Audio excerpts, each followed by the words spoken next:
okay, perhaps this is a time for us to at least showcase what is being done, because there's so many good works being done in the Global South that people in Kai and other places don't even know about.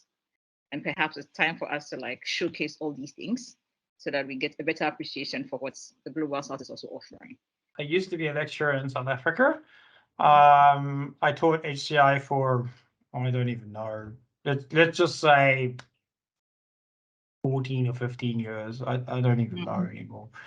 And I've been involved with a lot of UX projects. I have a lot of connections to the UX industry in South Africa. I don't know what else I could tell you. So, I mean, I have a lot of connections to the UX industry. I did a PhD, which is kind of on the edge of HCI, but it's more on the psychology side of HCI, far more.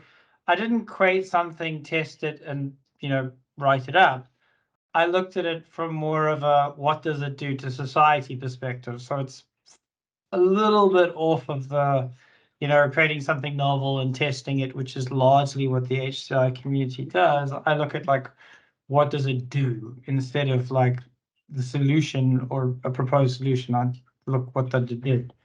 I currently am a postdoc in Finland, which I am working with two universities in Ghana, which is the University of Cape Coast and the University of Education Winneba. And we're trying to increase digital capacity development and transference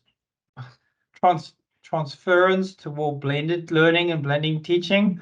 So we're having a bunch of Ghanaian teaching staff and 2 IT staff coming over in 3 periods next year to Finland or Estonia, because there's an Estonian partner, which is Tallinn University, Tampere University, and then the 2 Ghanaian universities.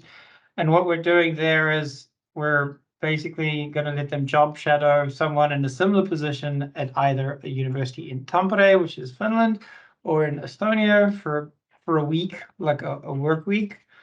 And that's basically what's happening. What was I saying? So the project is basically for them to job shadow and then go back to Ghana and then try to work as champions to help create some kind of digital transformation in the relevant universities and build some capacity in the transference. So currently we're in the phase of actually recruiting them, and we'll be meeting the relevant champions in January next year when we're going to be in Ghana. I'm going to be in Winneba. Yeah, it is Winneba. In January for a week. I mean, a lot of the stuff that I do is about development of capacity, educational stuff. I mean, my passion is more about understanding how technology changes the scope of work in work environments, which is we're also going to be working. We're also doing a project. Well, it's part of the same project, but we're looking at how they're working currently and how technology has changed the scope of their work and if it's made work longer or shorter. I have a presumption that I know the answer, but we're just going to leave it there. And it deals predominantly about work-life balance, which is kind of where my PhD sits. My PhD is about work-life balance and how cell phones blur the border between home and work, specifically work onto home. I use the word cell phone. It means the same thing as smartphone. I just use the word cell phone. It's just, I'm old and it got stuck in my brain. I'm curious. So like, what sparked your initial interest in this field? Like, yeah. Oh, so you're way back when I was young and beautiful, the good old days. I worked in industry for 2 years and I didn't really enjoy it. So I went back and studied. And when I was studying, I was very fond of 2 areas, which was forensics and human-computer interaction. And I got accepted into doing a forensics PhD and HCI degrees around the world, but my family did not have the money for for me to study anywhere else. So I just kind of stayed in HCI, but it wasn't that easy because I studied HCI when I did my first degree, which is my master's in HCI. I did my first master's degree in HCI in 2007, so that's when I finished the degree. So I started in like 2005. So we're talking about a long time ago, right?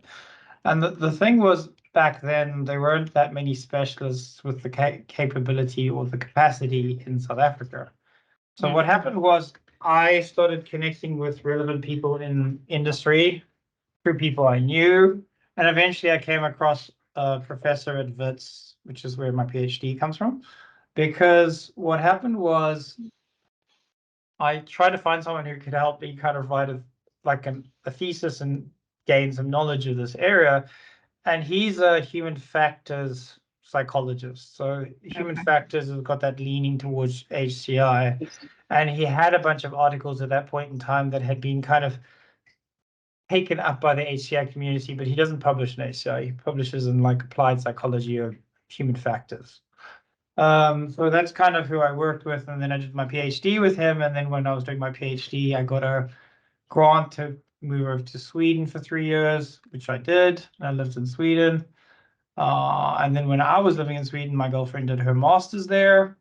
And then she stayed in Sweden when I came back to South Africa, as part of the agreement required me to do.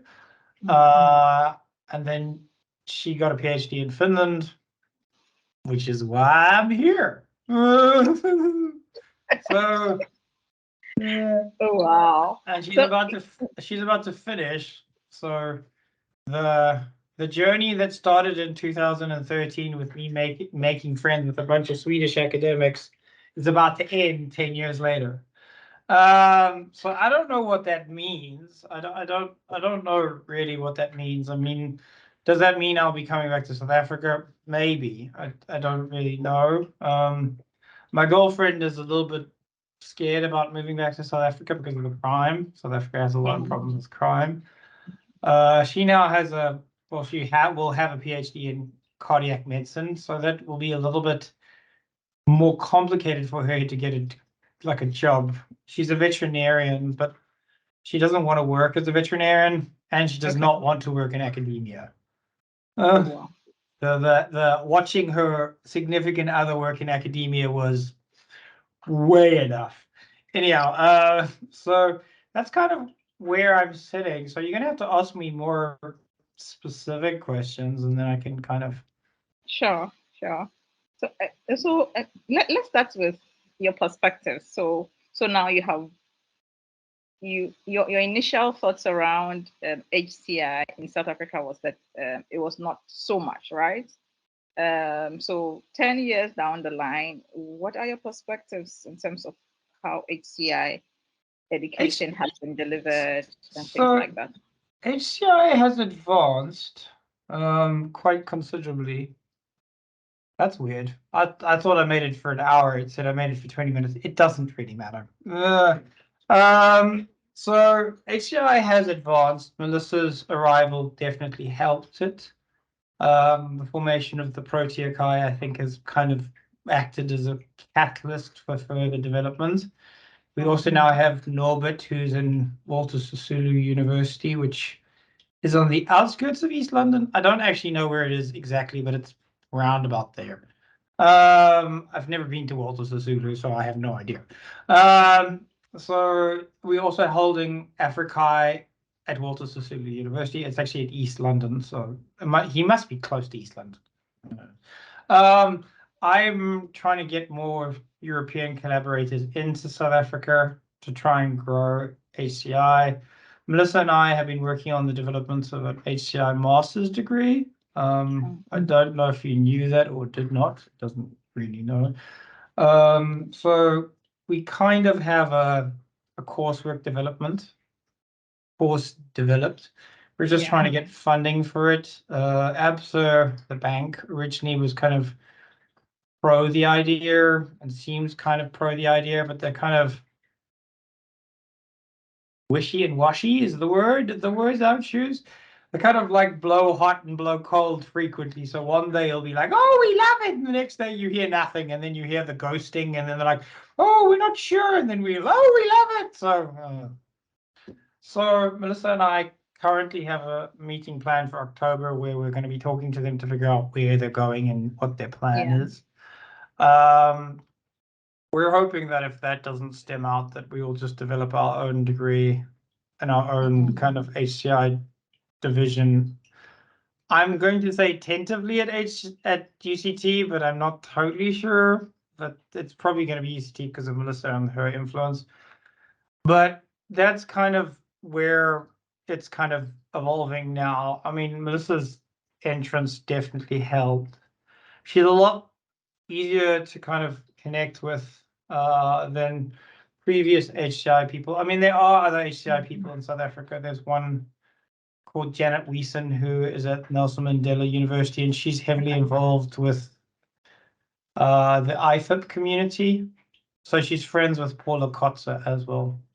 Paula's retired now, so she doesn't do much in the area, but Janet is still kind of active, but I think she's now a dean or assistant dean. So she doesn't even respond to emails anymore. She's just dying into admin. So there has been a growth in HCI in South Africa, and I think we're quite far in the process of getting it becoming mainstream. Similarly to Namibia. Namibia is quite advanced too, but that's a combination of, I think, Hiker and Anisha, as I remember. Yeah. I don't know who else is in Namibia, just in case I've forgotten anybody, but those are the two who come to my head. So that's kind of the way I see it. And yeah, I mean, I see that South Africa is growing. Our UX community is quite big and flustering and growing. I've got quite a good relationship with them because of my connections to industry and the fact that I work relatively close to a large consultancy, which predominantly has I think it's got about 80 to 100 mid to senior to principal UX consultants, which means they're like higher levels. They're not like lower ones. So, I mean, I have a good connection to them. I see it's growing, it's advancing. I see that it's now time that we actually formalize it in the sense of the development of the degrees, which is what Melissa and I currently are looking at. Yeah. And it's so interesting you put it that way, because then I'm thinking around, okay, when we look at how far HCI, specifically in South Africa, has come, can you compare it to what you think you see perspectives in the West? And because you have the benefit of the two, right? I mean, I don't know if the word benefit's the word you want to use, but you can use that word. So the Western Hemisphere, like, because I've lived in Sweden and Finland, I'm going to go with those two because I can't give too much reference beyond those two.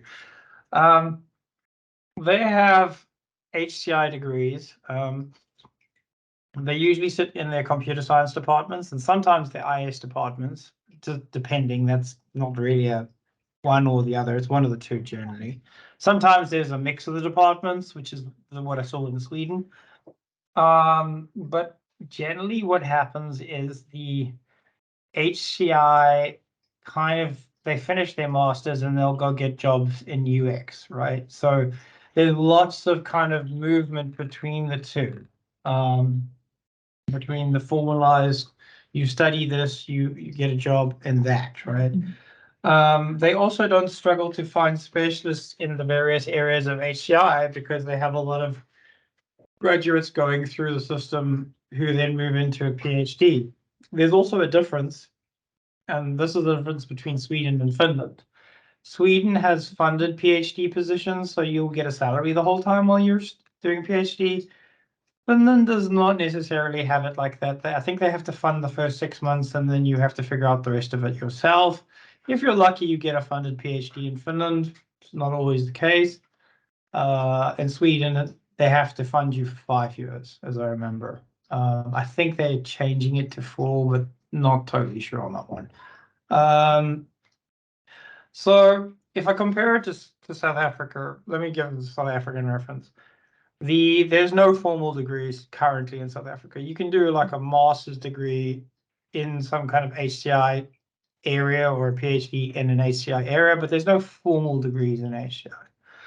The movement into a UX career is a little bit different in South Africa because a lot of the people who work in user experience in South Africa largely come from more the art side of the area and less of the formal kind of computer science or IT or IS.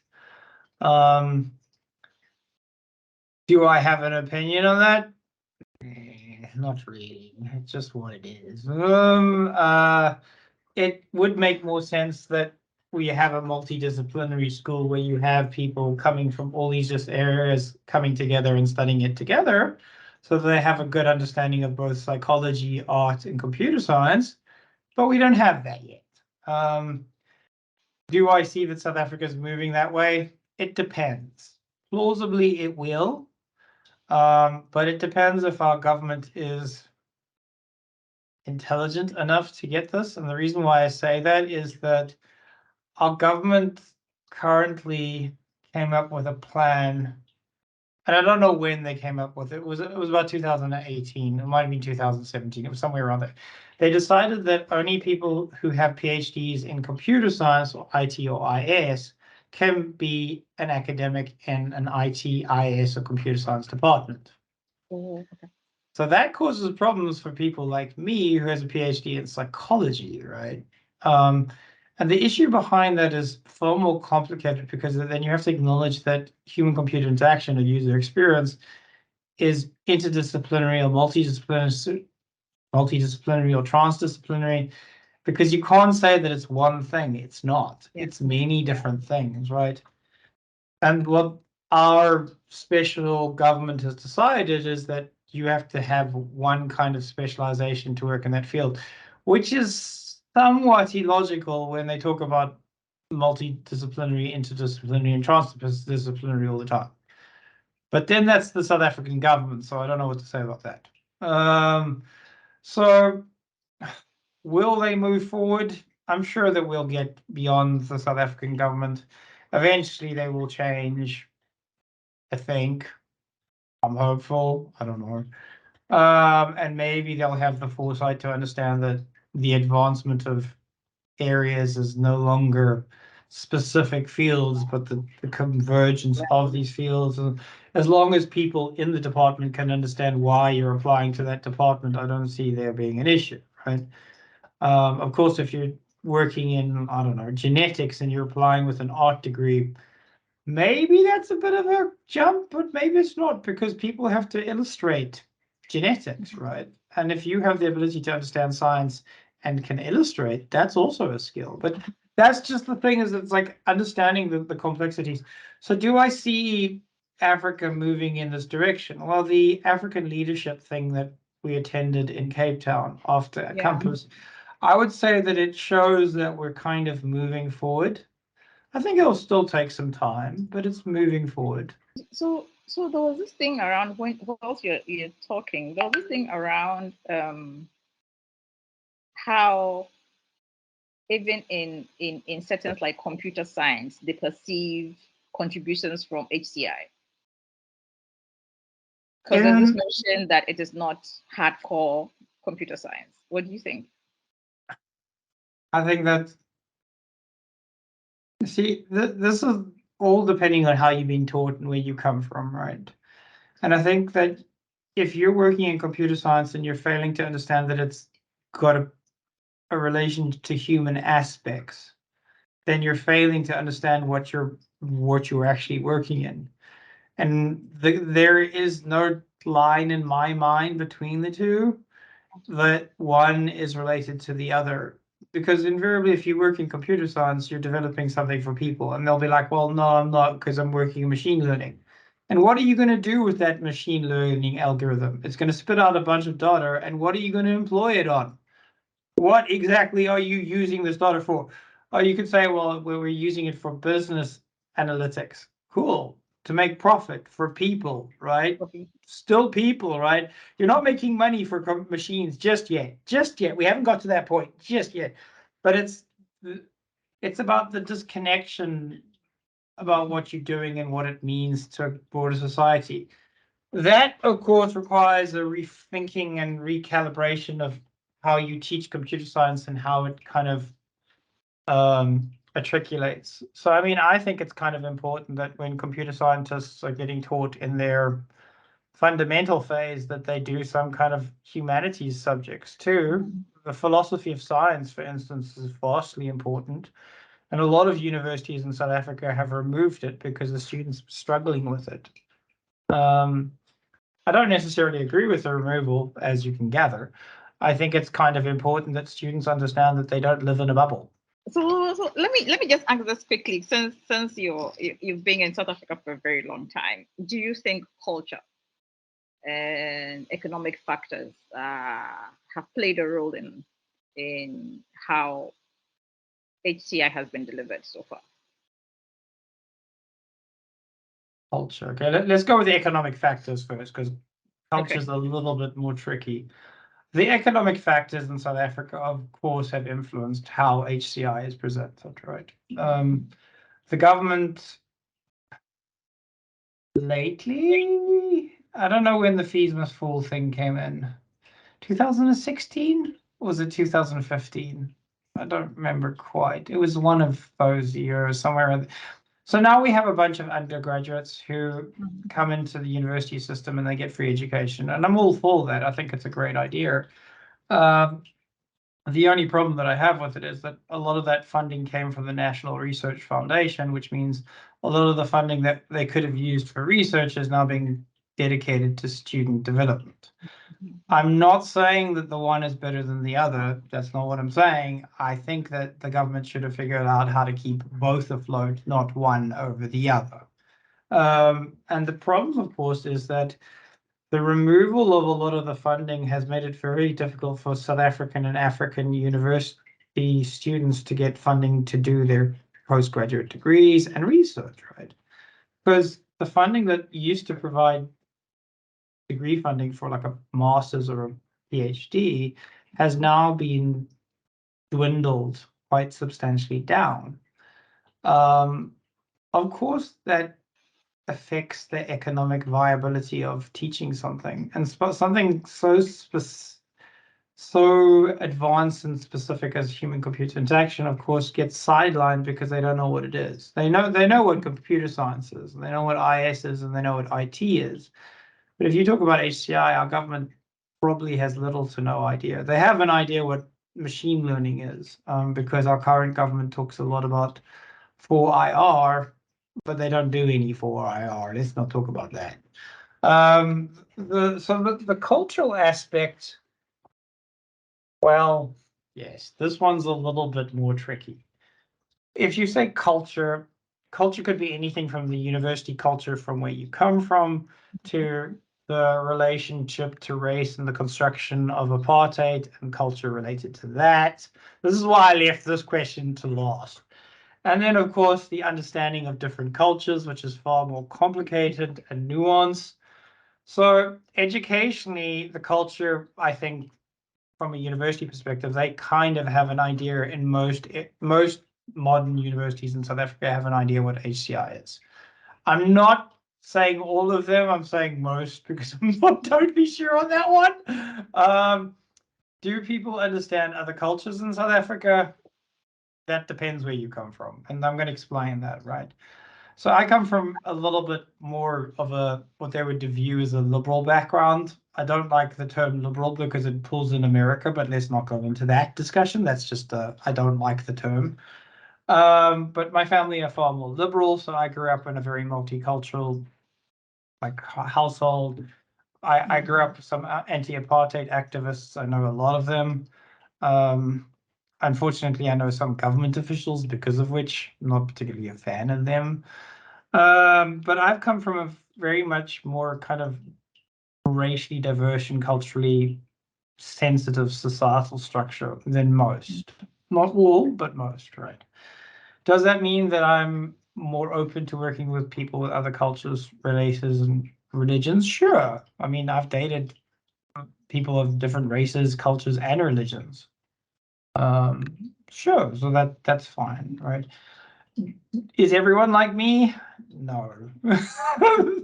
I'm sorry, they're not. And in South Africa, it's quite conservative. South Africa is quite a conservative society.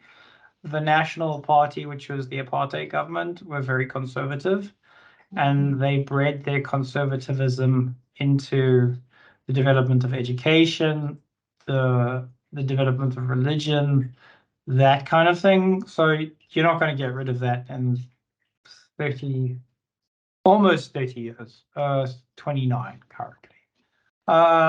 30 years, right? So you're not going to get rid of it just yet. Do I see that it's changing? I would have said yes up until about the last 5 years. And then with well, it's longer. Trump was 7 years, right? So with Trump coming in and COVID misinformation and disinformation, the conservatives have become far more hardened in their stances and their viewpoints, and they've become far more intolerant. Or maybe they're becoming more noisy about their intolerance. I don't know which one the two of it is, but it's one of the two. So that's far more difficult. So there's a lot of intolerance from a conservative construction in, if that makes sense, from a South African perspective. So culturally, my greatest success stories is a guy called Teppo, and Teppo came from a very poor township on the outskirts of Pretoria, and I happened to be teaching him at Tshwane University of Technology. And he'd ended up doing his master's with me at Wits because I moved, when Tshwane moved to another location, I moved to Wits. And he moved with me, and it was quite funny because at one point in time, he was relaying the story that, when I was teaching him and he was doing his BTech, which he was doing HCI with me at his BTech, he was like, everyone hated you. Everyone. They were like, you are absolutely hilarious, but you fail absolutely everyone. So I said, that's not true. About 10% passed. So he's like, and when we were discussing if we should take your class, I was always like, I don't know if I should do your class because I don't know if I'll pass it. So I said, well, I told you in the class, if you work hard, I will get you a job at a UX internship. And I did. I got the ones who worked hard internships. I said, and now you're like, he's got a team of, I think, 100 UXs under him currently. So, but the point of the matter is that, just because I'm accepting of other cultures does not mean that other people will be, right? And looking at the dynamics of culture and the socioeconomic factors and things, what challenges do you face in your work? Focusing just on South Africa, what challenges do you face? So, of course, it makes funding difficult, right? So that means that you have to start looking at stuff like funding, right? And the problem with funding, as soon as you start looking at stuff like funding changes the aspect and development of universities and what it means to be an academic. Because I didn't study, nor did I work in academia to write top science stuff to get funding, right? I'm sorry, I'm being blunt about it. I've written enough grants. I'm not particularly big a fan of them. I've even got a bunch of them accepted, right? That's not the point. The point of the matter is that I haven't become an academic so that I can write grants to fund a university. The university should be funded by a government. The degradation that we're seeing in a societal structure related to the lack of funding for education is predominantly related to the degradation of democracy at the same time, because the democracy now structures around who's got money and how they can influence politics. I think a lot of South African academics struggle with the challenges of teaching in an academic situation in South Africa. They usually will do a lot of teaching. The teaching load is incredibly high. They're still required to publish a lot. And most of the time, they're now being told that they have to get grants, but knowing the NRF has no money, and they haven't been formally educated on how to apply for European funding or American funding. I don't know if they're Asian funding. I presume there is. I just don't know about it. This is not meant to the defense. I just don't know about it. It doesn't mean anything. Africa doesn't have funding, which is actually one of the things that I brought up a couple of times. The African Union wants to pretend like it's the equivalent of the European Union, but it doesn't have half the facilities and it doesn't want to give funding for research and development. While it talks about growing Africa, and I'm like, how are you growing Africa without putting funding into it? Maybe we should cut the salaries of the parliamentarians and use that money for research and development.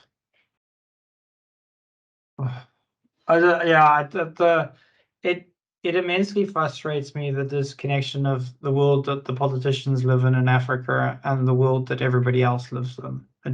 It frustrates me, and then it doesn't seem like it's a South African issue just either. It seems to be a global African issue. I assume. I don't know any other African countries that don't have this problem.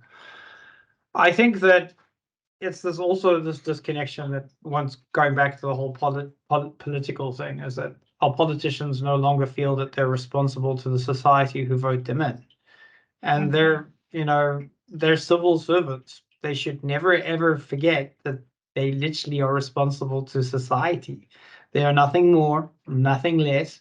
And if society decides we no longer want them, they have to leave.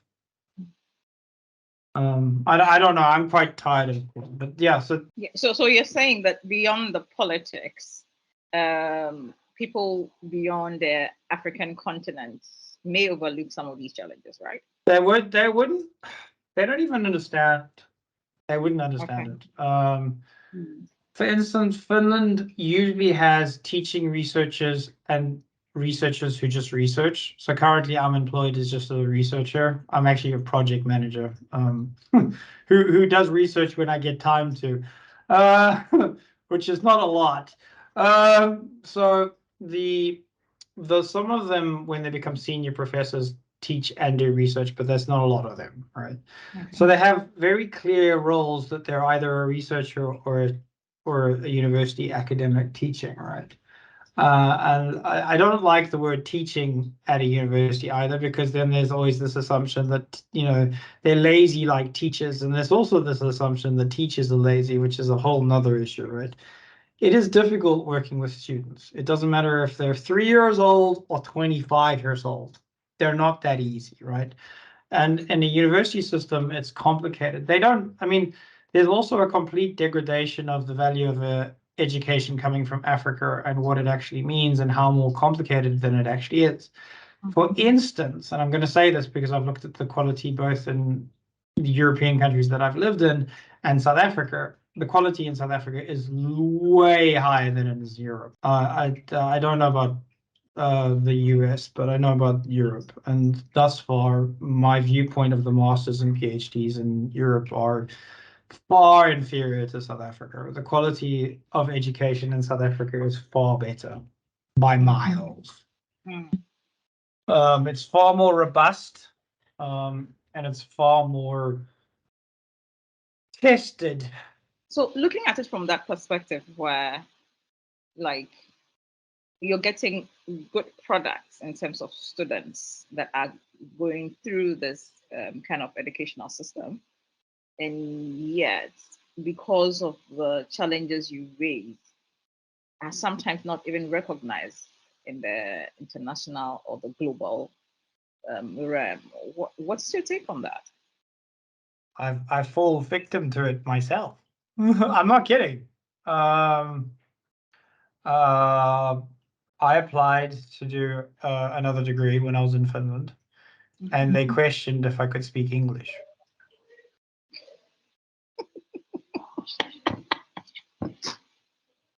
So that is not so funny, because they were like, you don't come from the US, the UK, Canada, Ireland, Australia, New Zealand.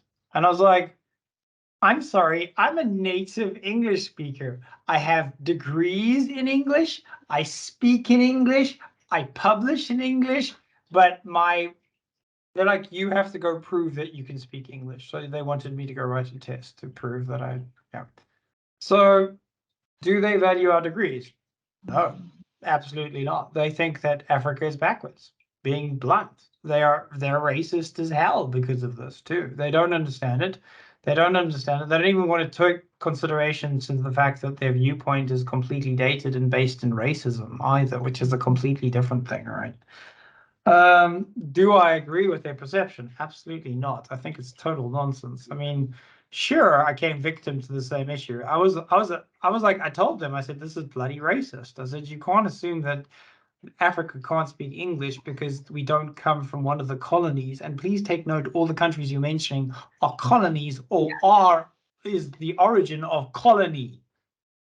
Beyond the challenges, what are some of the exciting things you can remember, like About Africa.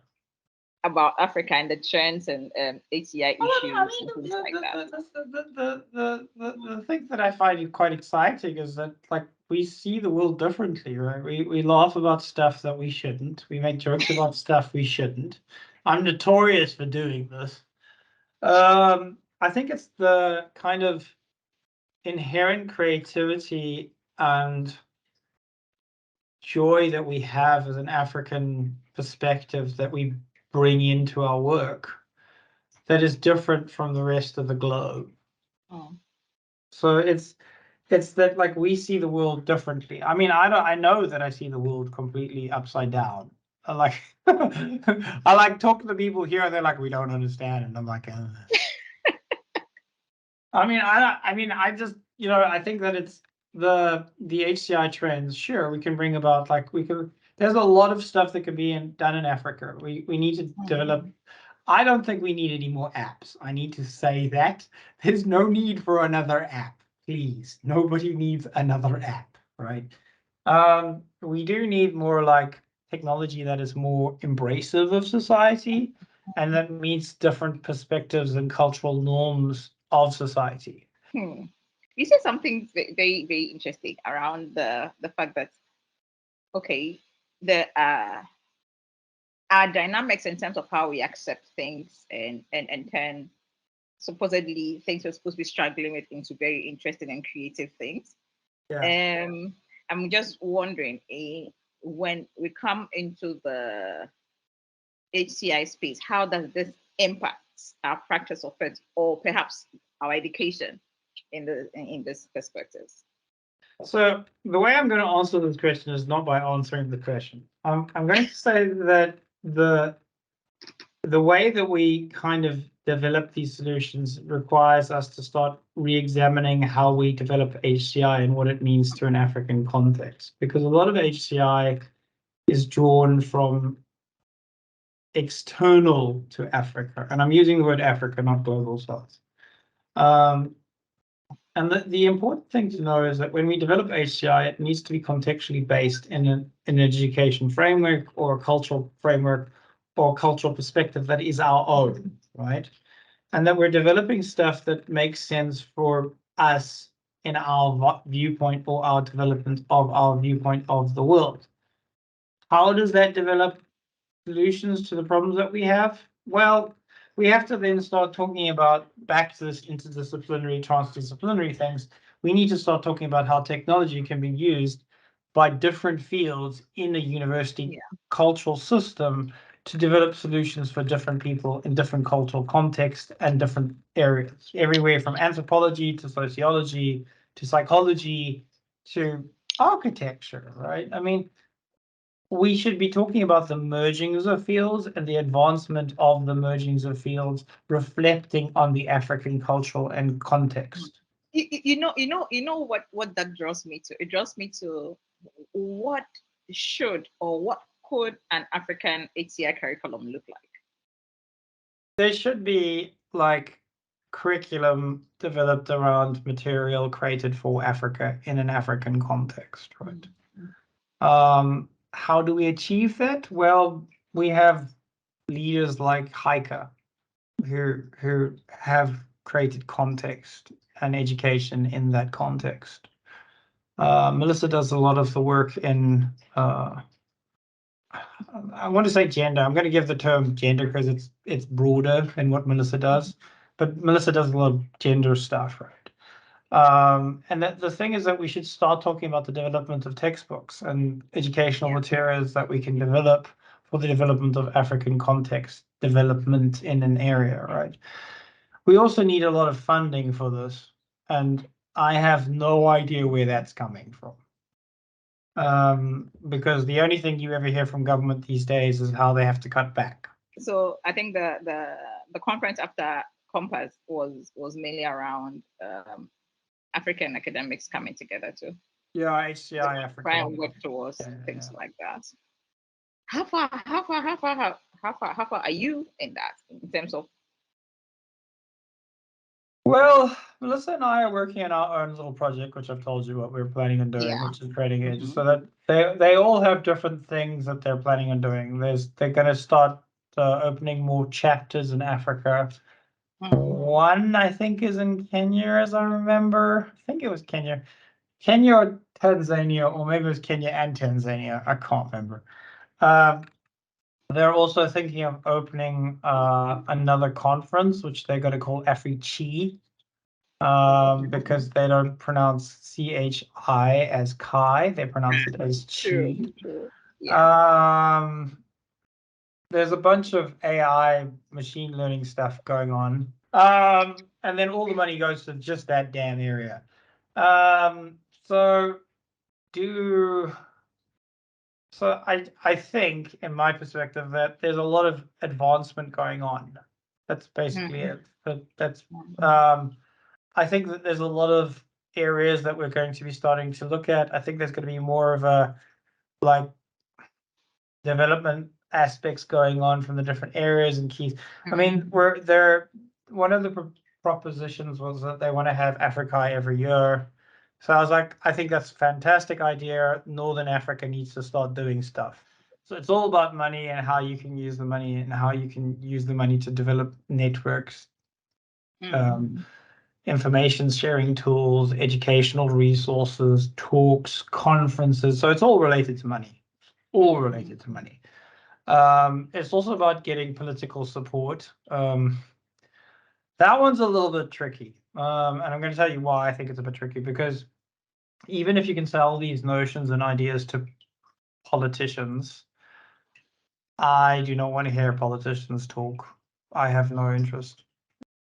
That's just me, though. Maybe somebody else can tolerate them. I can't deal with them. So yeah. So that one's. I think I've answered that question too. So it's about resources and making resources available. Yeah. Funding being money, of course, makes everything a lot easier of everything. So you're still currently chairing Prochaka, at least up until Serena is submitted. I'm just wondering, and then you talked about Kenya and Tanzania perhaps having some chapters as well. Yeah. How easy or how challenging was it to come up with a chapter in South Africa, or perhaps if any of them has also shared their experiences? It was a very long process. Melissa and I struggled for a while. It was only because I got very frustrated and started reaching out to all my relevant networks, and then they started growing quite fast. But it took a lot of time to start getting everyone involved. I think it took us about 3 years before we got even anyone really buying into it, right? It was around about 2020, the end part of 2020, that we started getting people to come to the things, and we had more meetings and more frequencies. And I mean, the one meeting was quite funny. Melissa and I forgot that we actually had a meeting scheduled, and we both pitched up, and it was just the two of us. That was really funny. I remember quite vividly, because we're like, okay, there'll be people coming, and there's just Melissa and I, so we just chatted for an hour. So you have to acknowledge that you're going to go through a lot of teething issues. It's all about getting the relevant network involved. I think the other thing that this is important is taking ego out of it. Because if you're going to be wanting to use titles and push people around because they're lower than you academically, that's not good for the development of a community. I would say get rid of it in the beginning. There's no point in it either. I think if you're going to talk about development of communities, you need to get rid of like any hierarchy in the beginning. Important, and keep it flat. And anyone who goes into the hierarchical stance, kick them out fast. I'm being dead serious. I know you're laughing, but I'm being dead serious. Because the people who want to pretend like they're fancy and have lots of publications. Mhm. Most of the time, they're not particularly good for the rest of society because they're just not part of. They're usually kind of removed from the realities that the rest of society sits in, right? Them being arrogant towards everyone else around them is condescending and it's not progressive. It's not going to do anything for the development of community. It's also beneficial if you have connections to the industry to get them involved in the beginning. I mean, that's just my personality. That is huge. We have 79. Yeah, we're growing a little bit. Like this year, I think we've grown about 5, maybe 7. We actually need to do more recruitment, and we need to figure out how to make money now because we were having this discussion the other day, and I have no idea. I have no idea. Bruce and I were like, we don't know how we're gonna make money. Because you know we want to have events where people come and have like pizzas together, or they come and have a dinner with us, or a braai together, or some like braai's barbecue, just in case. But I know you lived in South Africa, so I know that you know what it is. So we need to have events where we can get the community together, and that we need money for, and that we're not sure on. We've hit a I don't know how to make money issue now. But we've got to the point that I'm not kind of like, well, how do we get to the next step of making money to keep the process going? And then we need to try and keep the process going by creating leadership that keeps developing into the next form of leadership, right? You know, after Serena, is it going to be Jada? Who's going to be the next leader, right? I mean, the thing is that I was in the previous inclination of the South African chapter, which died when I was doing my master's in about 2003 or 2000. No, it must have been 2004, 2005, somewhere around there. And you know, the thing is that like when there's no more chapter, it means that you know that's it. That's the end of it, right? So it's difficult to. So it's important to keep the momentum going and having good leadership, but then you have to have kind of like ancestral leadership that helps all the time. So Melissa and I are kind of inherently interwoven into this chapter, presumably till we retire. I presume so. Or we give up. But I think it's good because the mentorship is important and the guidance is also good. Yeah. I mean, I was thinking of it a little bit more like the elders, you know, the elders of the tribe. That was the way I was thinking about it. But sure, you can use mentorship too. Awesome. Based on all your experiences with chapters and the dynamics and politics, the challenges of getting an HCI undergraduate program running and things like that, what are some of the advice you'd like to give to young HCI researchers in this field? I'm going to say not researchers, but academics. Which is because I don't like the disconnection between the two. It creates this I'm better than the other one. I think you just have to keep pushing, remove the ego, keep working for better quality research that replicates. Teach your students about the philosophy of science and the need for replication, which is another thing. I think if you're going to do this, you have to kind of have a passion for it, and you just have to understand that some days are going to be good, some days are going to be bad, some weeks are going to be bad, but you're just going to keep going. That's it. It's about what is the word? Endurance. It's not a sprint. It's a marathon, right? And if you're going to think that you're going to get everything done in a week, well, I wish you the best of luck, but it's very slow. It's very it's you know they love that expression, how you eat an elephant is one tiny piece at a time. I like the expression as how you break an iceberg the same way, right? It's like you chip a little piece off at a time. You're not going to be able to crack the iceberg in one go. Yeah. It's a tiny little chip, right? It's about perseverance, endurance, lack of ego, and like basically societal obligations or some variation of that. And being open to acknowledging that you're wrong, which is another issue. Yeah, it requires you to understand that you can be wrong. A lot of people don't like being wrong. I, on the other hand, am always wrong. So I think that if you're going to do these things, you have to know that it's slow and it's going to take time. Yeah. So yeah, that's What are some of the highlights in terms of best practices is practice. or lessons learned? Keep coming back. That's it. That's just the same thing I was saying. Endurance. It's just endurance. What best practice? Yeah, it's endurance, right? It's just going back and trying it again, going back and trying it another way, going back and doing it another way, until finding something that you work with, or something that is beneficial, or that grows the community that you're hoping for.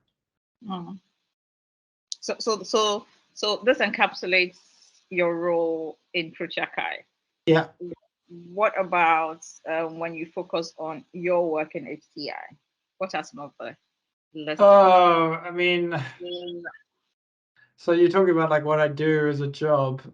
I think that's about one, the area you work in.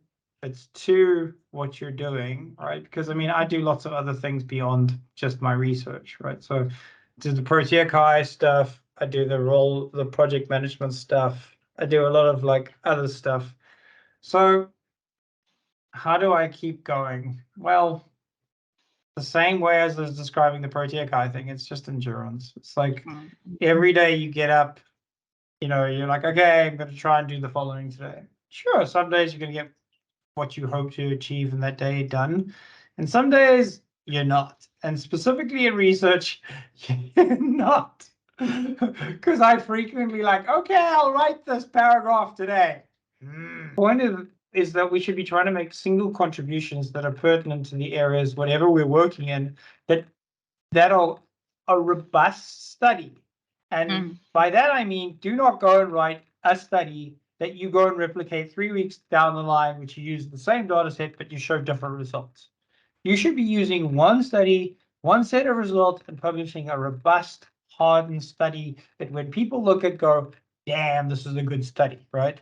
Sure, there's going to be failing points. Every piece of research has failing points, right? Every single one of them. But the thing is, it's important to acknowledge that we shouldn't be trying to overwork ourselves to death. It's got no value to us. Thank you so much, Ted. Thank you. It's It's always interesting and fun with you.